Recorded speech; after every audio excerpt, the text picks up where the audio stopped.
नमस्कार, मी अमोल मोरे आणि आपण पाहत आहात बीज डंका. जगाच्या अर्थव्यवस्थेला हलवून सोडणाऱ्या काही मोठ्या घडामोडी सध्या घडत आहे. पश्चिम आशियातील वाढता तणाव, ऊर्जा बाजारातील मोठी उलथापालथ, तेलाच्या किमतीतील चढ उतार, सोनं आणि चांदी या बाजारातील अस्थिरता आणि त्याचा परिणाम भारताच्या शेअर बाजारावर.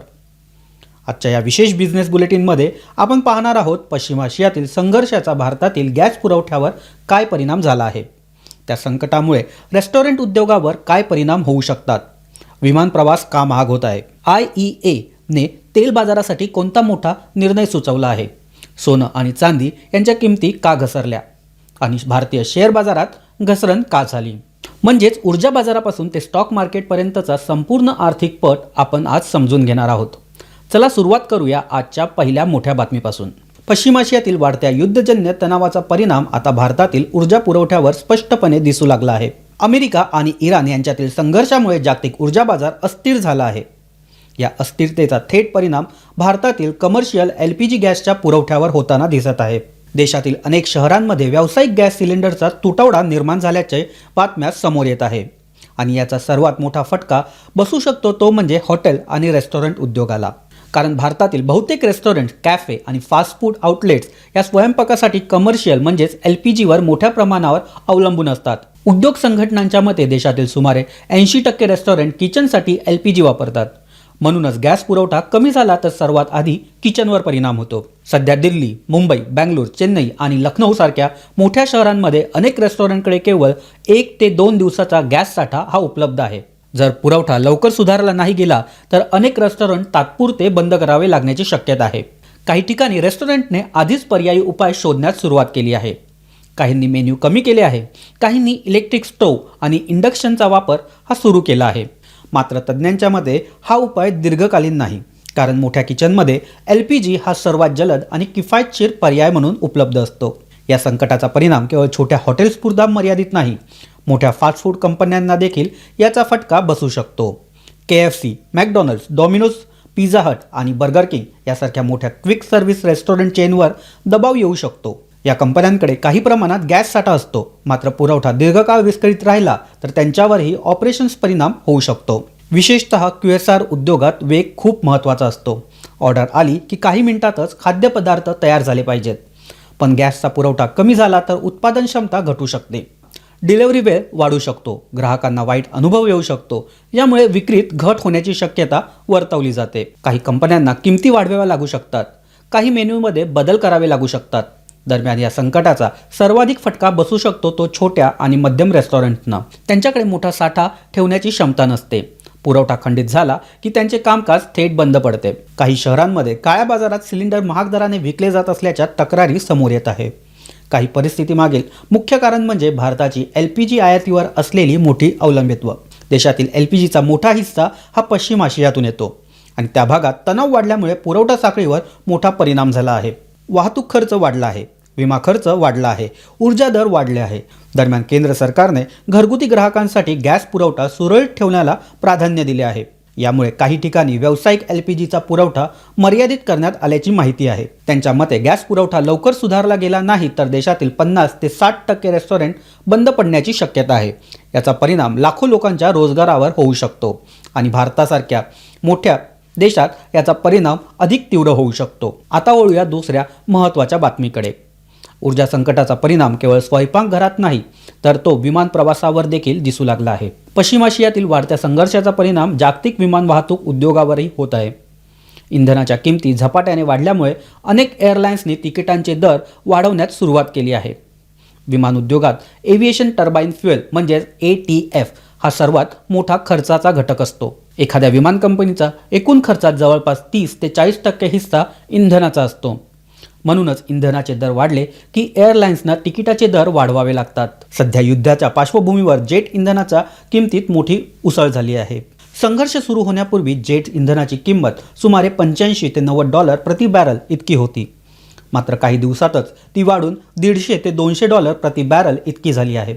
या वाढीमुळे अनेक आंतरराष्ट्रीय एअरलाइन्स आर्थिक ताणाखाली आल्या आहेत. काही कंपन्यांनी आधीच तिकिटाचे दर वाढवले आहे. ऑस्ट्रेलियाची क्वांटास, न्यूझीलंडची एअर न्यूझीलंड आणि स्क्वेडेनियाची SAS या कंपन्यांनी विविध मार्गावर भाडेवाढ ही जाहीर केली आहे. काही एअरलाइन्सने तर फ्युएल सरचार्ज देखील लागू केला आहे. याशिवाय आणखी एक मोठी समस्या निर्माण झाली आहे. पश्चिम आशियातील हवाई क्षेत्र अस्थिर झाल्यामुळे अनेक विमान कंपन्यांना पर्यायी मार्गाने उड्डाण करावे लागत आहे. यामुळे उड्डाणाचा वेळ वाढतो आणि इंधन देखील अधिक खर्च होतं. काही उड्डाणे दर 1 ते 2 तासांनी अधिक लांबली आहेत. याचा परिणाम कंपन्यांच्या ऑपरेटिंग खर्चावर देखील होत आहे. तज्ज्ञांच्या मते संघर्ष दीर्घकाळ सुरू राहिला तर जागतिक पर्यटन क्षेत्रावर देखील याचा परिणाम होऊ शकतो. वाढलेल्या तिकीट दरामुळे प्रवाशांची संख्या कमी होऊ शकते. काही एअरलाइन्सना काही मार्गावर उड्डाणे कमी करावे लागू शकतात. एकूणच ऊर्जा बाजारातील अस्थिरतेचा परिणाम आता प्रवाशांच्या खिशावर पडू लागला आहे.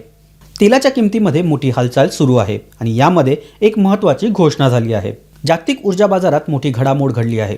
आंतरराष्ट्रीय ऊर्जा संस्था म्हणजेच IEAने इतिहासातील सर्वात मोठ्या प्रमाणात आपत्कालीन तेलसाठा बाजारात सोडण्याचा प्रस्ताव मांडला आहे. हा निर्णय घेतला गेला तर पश्चिम आशियातील संघर्षामुळे तेल बाजारात भीतीचे वातावरण झाले आहे ते दूर होण्यास मदत होईल. गेल्या काही दिवसात कच्च्या तेलाच्या किमतीमध्ये मोठी उसळी दिसून आली. पुरवठा खंडित होण्याची भीती वाढली होती. या पार्श्वभूमीवर बाजार स्थिर ठेवण्यासाठी IEA सदस्य देशांनी त्यांच्या स्ट्रॅटेजिक ऑइल रिझर्व्हमधून तेल सोडण्याचा विचार सुरू केला आहे. रिपोर्टनुसार प्रस्तावित रिलीज प्रमाण हे 2022मध्ये रशिया युक्रेन युद्धानंतर सोडण्यात आलेल्या 182 दशलक्ष बॅरल तेलापेक्षा जास्त असू शकते.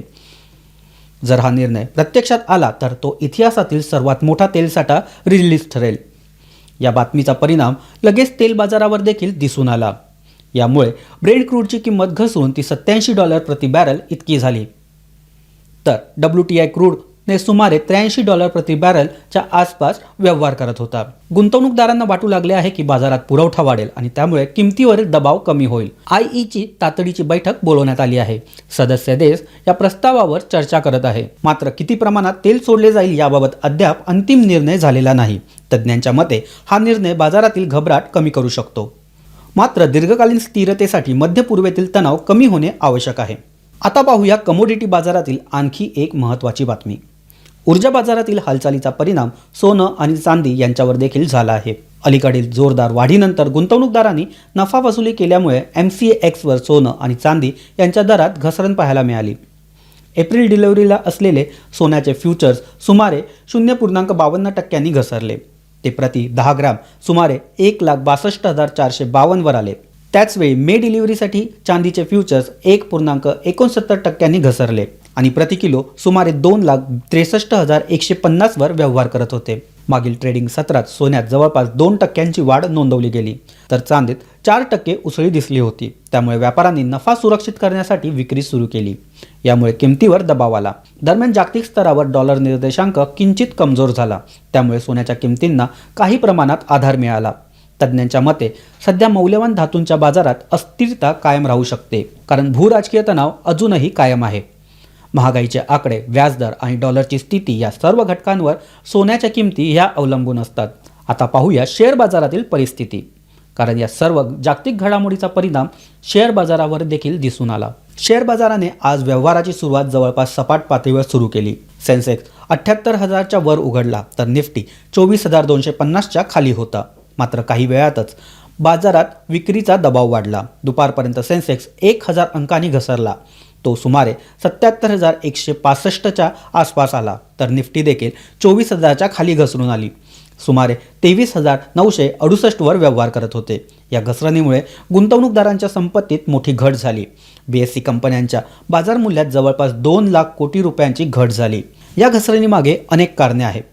पश्चिम आशियातील तणाव, रुपयातील कमजोरी आणि परदेशी गुंतवणूकदारांची विक्री. रुपया डॉलरच्या तुलनेत सुमारे 91.93 वर उघडला.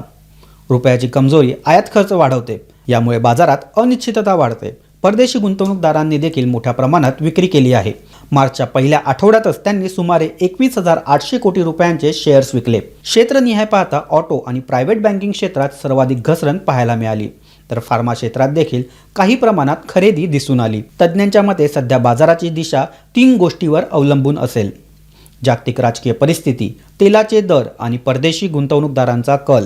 आज मार्केट बंद झाला तेव्हा BSE सेन्सेक्स जवळपास 1,342 अंकांनी घसरून 76,863 वर व्यवहार करत होता तर निफ्टी 50 देखील जवळपास 394 अंकांनी घसरून 23,866 वर व्यवहार करत होता. याचा अर्थ एकच: जागतिक अर्थव्यवस्था सध्या अत्यंत संवेदनशील टप्प्यावर आहे. पुढील काही आठवड्यात पश्चिम आशियातील परिस्थिती कशी बदलते यावर अनेक बाजारांची दिशा ठरणार आहे. आजच्या सविस्तर विश्लेषणाबद्दल आपले मत कमेंटमध्ये नक्की कळवा. व्हिडिओला लाईक करा, मित्रांसोबत शेअर करा आणि बीज डंका चॅनलला सबस्क्राईब करायला विसरू नका. पुन्हा भेटूया अशाच महत्त्वाच्या बिझनेस अपडेट्ससह. तोपर्यंत धन्यवाद.